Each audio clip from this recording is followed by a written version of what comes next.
Welcome back to Get Up and Grow. So, I have a bulb problem. I bought these in the fall and then I forgot about them, and now they're starting to sprout up. So I'm not sure if I can plant these. So I thought I would come down and see my good friend Gordon Nickel from Wildwood Outdoor Living Center. Hi, Jasmine. How you doing? Gordon. Good. Besides my little bulb problem here. Yeah. Well, you know what? From that package there, it actually looks like you probably don't have a problem at all. Oh. The real problems come when the bulbs start rotting. But in your case, you've got a lot of very healthy bulbs, other than the fact that they've already started sprouting, but you can plant them no problem with that.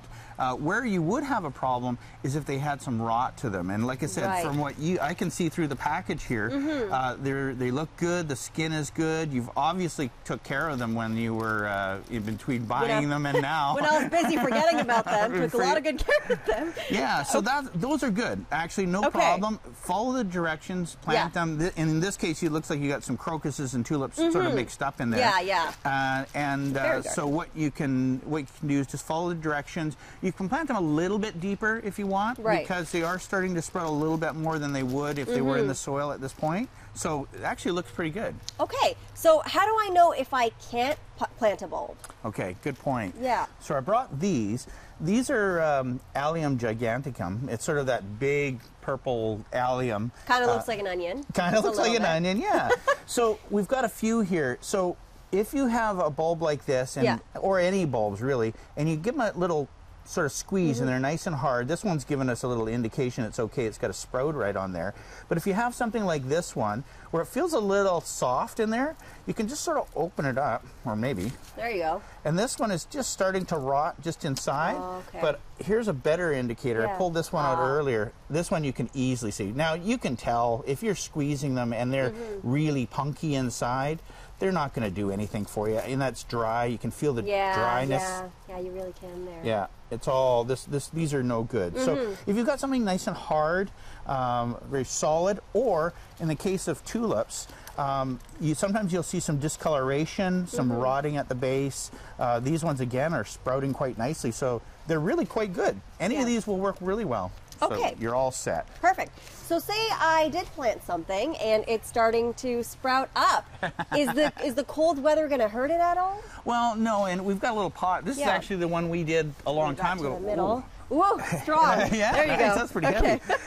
These were hyacinths that we potted up, and they were a little closer to a warm area, and they're starting to come up. Now, I'll put them back to that sort of warm area where they were, and they'll be fine. They'll come up. But if this was in your ground, and because we've had these funny fluctuations in temperature where it's really cold and we get snow and then it gets warm, the plants can grow up. But to be honest with you, unless they've really gone up really high, they're going to be fine, you know. And even the ones we often see daffodils here in Victoria that have come way up, and then we'll get a March cold snap or whatever, they always do fine. I've got neighbors that have lots of them and they do great. They're resilient. They're resilient, so you don't really have to worry about it. And that's really what I wanted to say is, you know, put everyone's fears at rest and not have to worry about that. And I'm really proud of this one. You should be. When did we plant these? These were early days. Yes, months ago. Months and months ago. And they're doing great. Look at that. Look at that. Yeah. We love that. Now I have to point out these two plants, which they actually flower in this nice cold weather.